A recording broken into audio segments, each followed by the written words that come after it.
Good morning বন্ধুরা, সবাই কেমন আছো? ললিতা সিম্পল লাইফস্টাইলে সবাইকে স্বাগত। একই কথা আমি বারবারই বলি, তবু এটা বলতে হয় স্টার্টিংয়ে, তো সেই জন্য বলি। তো চলো, সকাল সকাল আজকে কী করেছি না করেছি সেগুলো তোমাদের সঙ্গে শেয়ার করতে আমি আবার চলে এসেছি। আর আজকে তোমরা জানোই আজকে কী বার, আমাকে আর নতুন করে বলে দেওয়ার মতন কিচ্ছু নেই।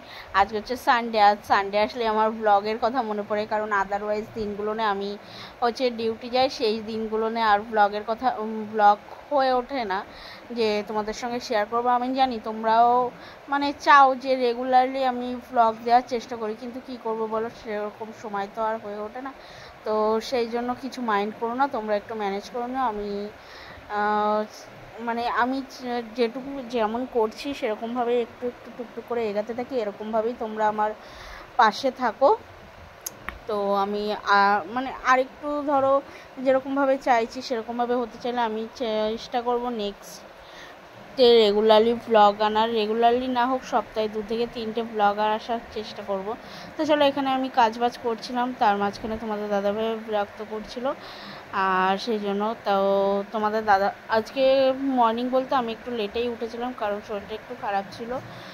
আর গরমের মধ্যে রাত্রে ঘুম আসে না, তো সেই জন্য আমি একটু লেটেই উঠেছিলাম। আর তোমাদের দাদাভাই তার মধ্যে কিছু কাজবাজ করে রেখেছিলো, তো সেই জন্য আমার একটু হেল্পও হয়েছে। আর অন্য দিনের ব্লগগুলো যেরকম থাকে সমস্ত কাজবাজ করার মতন থেকে আজকেও কাজবাজ আছে, কিন্তু আজকে একটু কম কাজ আছে।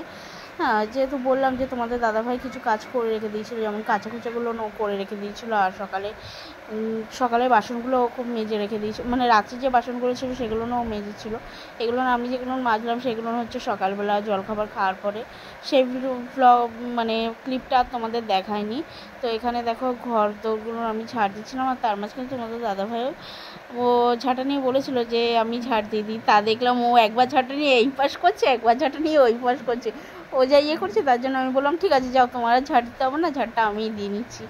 তো চলো, ঝাড় দিতে দিতেই কথা হচ্ছে। আর এখানে তোমাদের দাদাভাইয়ের সঙ্গে আমি হাসি মজা করছিলাম। আর আমার অবস্থাটা দেখো, পুরো এইটুকু মানে বেলা বেশি হয়নি, কটা বাজে প্রায় ওই 9:30 পৌনে 10টা মতন বাজে। আর এর মধ্যেই দেখো আমি একদম পুরো স্নান করে দিয়েছি। সকালবেলা উঠে একবার অবশ্য স্নান করেছিলাম। হ্যাঁ, আর এই গরমের মধ্যে দিনে যে কতবার স্নান করা হয় তা বলার মতো না। আচ্ছা তোমরা বলো তো, কে কবার দিনে স্নান করো আমার মতন? হ্যাঁ, গরমে আমার তো দিনে বাড়ি থাকলে দিনের ভেতরে 5-6 বার স্নান হয়ে যায়। তো চলো, এখানে ঘরদোর গুছিয়ে নিয়ে সকাল জলখাবার তো হয়ে গেছে অনেকক্ষণ, তা একটু বেলা হয়ে গেছিলো, 12টার প্রায় বেজে গেছিলো। আর এখানে খেতে পাচ্ছিলো, তো ঘরে দেখলাম শসা ছিল, কালকে রাত্রেই নিয়ে এসেছিলাম প্রায় 1 কেজি মতন শসা, ওদিকে কম দামে বিক্রি হচ্ছিলো তো। আর এখন মানে বাজারে বলতে গেলে বেরাতে গেলে সব কিছুরই প্রায় দাম বেশি, এত ইয়েতে যে নেওয়াই যায় না। তো চলো, শসা টসা আমি ওদিকে খেয়ে দিয়ে নিয়ে স্নান দান সেরে নিয়েছি। আর আজকে তোমাদের বললাম না, আজকে কাজটা একটু কম, কারণ আজকে রান্নাটা নেই, কারণ তোমাদের দাদাভাই বলছিল যে অনেক দিনই তো বিরিয়ানি খাই না, তো চলো আজকে বিরিয়ানিটা মানে বিরিয়ানি খাবো। তো আমি বললাম অবশ্য যে গরমের মধ্যে বিরিয়ানিটা খেও না। হ্যাঁ, তো বললো না ঠিক আছে ছাড়ো না, একটা দিন খেলে তো আর কিছু হবে না। তো আমি বললাম ঠিক আছে চলো, ও যখন চাইছে তাহলে আর বেশি ইয়ে করে লাভ নেই, চলো।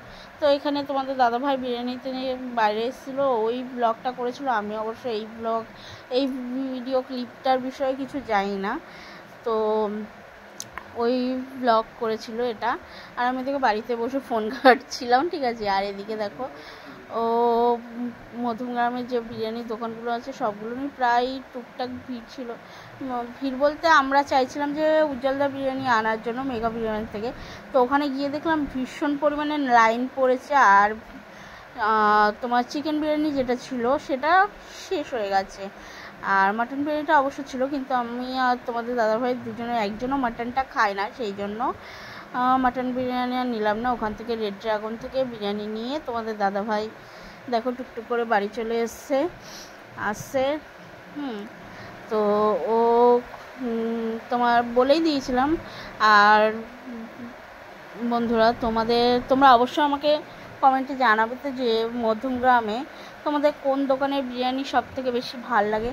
আমাদের এখানে তো অনেকগুলোই দোকান আছে, যেমন ধরো আহার রয়েছে, লখনৌ রয়েছে, এদিকে রেড ড্রাগন রয়েছে, তারপরে তোমার ফেমাস উজ্জ্বলদার বিরিয়ানি যেটা মেগা ফাস্টফুড সেন্টার ছিল, ওটা আছে। আদারওয়াইজ আরও অনেক দোকান আছে মধ্যমগ্রামে। এখন বিরিয়ানির দোকান বলতে অনেকই হয়ে গেছে, আগে সেরকম একটা ছিল না।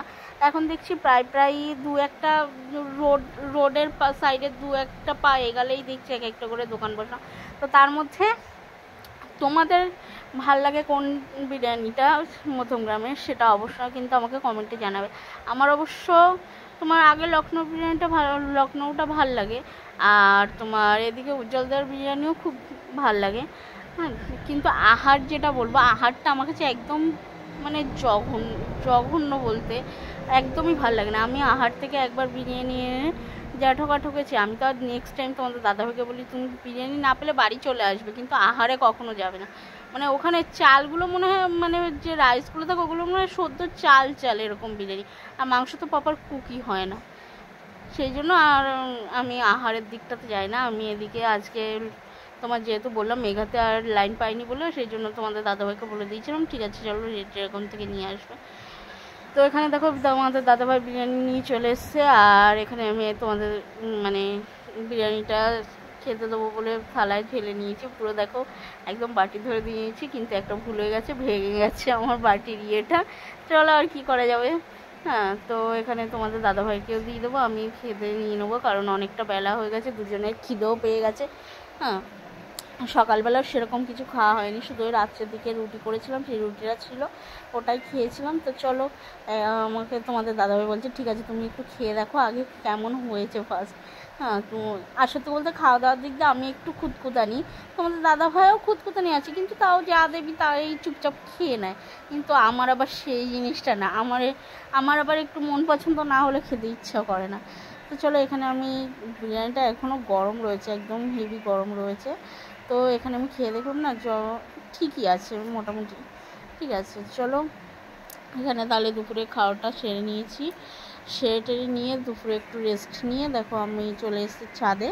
আর এটা হচ্ছে আমাদের যে পাশের বাড়ি কাকিমা আছে ওনার বাড়ির ছাদ। আর এখানে দেখো কাঁঠাল গাছে কিছু কাঁঠাল হয়েছে, আর সবচেয়ে বিষয় করে আদারওয়াইজ কাঁঠালগুলো কিন্তু অন্যরকম কালার আছে, আর এই দুটো কাঁঠালই শুধু এরকম কালার এসছে, আমি কেন জানি না। হ্যাঁ, আর এদিকে হচ্ছে আম গাছ আছে, আম গাছেও কিছু আম ধরেছিল, আম বলতে ভালোই ধরেছিল, কিন্তু মিডিলে তোমার এত গরম পড়েছিল, রোদের এত তাপ ছিল যে আমগুলো ঝরে পড়ে গেছিলো। আর এদিকে দেখো একটা আম পেকে গেছে। তো আমি তোমাদের দাদাভাইকে বলছিলাম এই আমটা আমি পারবো, তো তোমাদের দাদাভাই বললো না ঠিক এখন পারতে হবে না, চলো এখন যে কাজটার জন্য অ্যাকচুয়ালি এসেছি সেই কাজগুলো করে। অ্যাকচুয়ালি আমরা এখানে এসেছিলাম কিছু রিলস ভিডিও মানে বানানোর জন্য, যেগুলো তোমাদের সঙ্গে শেয়ার করবো। আর দেখো আমাদের হচ্ছে প্লেন যাওয়ার রুট, দেখো প্লেনটা কতটা কাছ থেকে যাচ্ছে। এখানে মানে তুমি এতটা নিচ থেকে প্লেন যায় না, তুমি প্লেনে কতটা আছে সেটুকু বোঝা যাবে, ঠিক আছে। তো আমাদের অ্যাকচুয়ালি মানে আমাদের বাড়ির ওপর থেকে প্লেন নামার যে রুটটা আছে দমদম এয়ারপোর্টের, ওটাই পড়ছে। আর এখানে দেখো আমি আমগুলো দেখছিলাম, সত্যি কথা বলতে আমার কাছে এরকম জিনিস দেখতে না হাত দিতে হেভি লাগে। কার কেমন লাগে আমি জানি না, কিন্তু আমার তো বেশ ভালোই লাগে। আমি ওদিকে ভিডিও করতে যাবো যে সেটা ভুলেই গেছি, আমি এইদিকে আমার আম কাঁঠাল টাঠাল এই সমস্ত নিয়ে পড়েছি, আর তোমার দাদাভাই বকাঝকা করছে। চলো আগে ভিডিওটা বানাতে এসেছি, সেইগুলো আগে বানিয়ে টানিয়ে নিই, তারপরে তুমি যা করার তাই করো। হ্যাঁ, তো চলো ভিডিওটা বানিয়ে টানিয়ে নিয়ে এখানে দেখো আমি একটু বানিয়ে মতন হাঁটছিলাম, আর তোমাদের দাদাভাইকে বলে পেছন থেকে এই ভিডিওটাও ওরা করা লেগেছে। পরে আমি বকাবকি অবশ্য করছিলাম যে তুমি এরকম কেন করেছো। চলো এখন তোমাদের দাদাকে খুব বলছিলাম যে ওই আমটা পড়ে নাও, কারণ একদম কোনার দিকে ছিল, তো আমি আবার আমার একটু উঁচুতে ভয় আছে, আমি পড়ে যাবো কিনা তাই ভাবছিলাম। তো তোমাদের দাদা বললো না তুমি যখন করবে বলেছিলো তুমি পারো। তো আমি এখান থেকে একটা ওই মানে আমটা একটু পাকা ভাব হয়ে গেছিলো, তাই পেরে নিয়েছিলাম। আর তোমাদের দাদাকে বলছিলাম চলো আরেকটা আম পেরে নিই, কাঁচা আম, যেটা এই সন্ধ্যাবেলার দিকে মাখা করবো। তো তোমাদের দাদাভাই বললো না ছাড়ো, আর এখন সন্ধ্যা হয়ে ভাব হয়ে গেছে, এখন আর তোমার পারতে হবে না, কালকে পেরে নিও। তো বন্ধুরা আমার ভিডিওগুলো কেমন লাগে অবশ্যই জানাবে।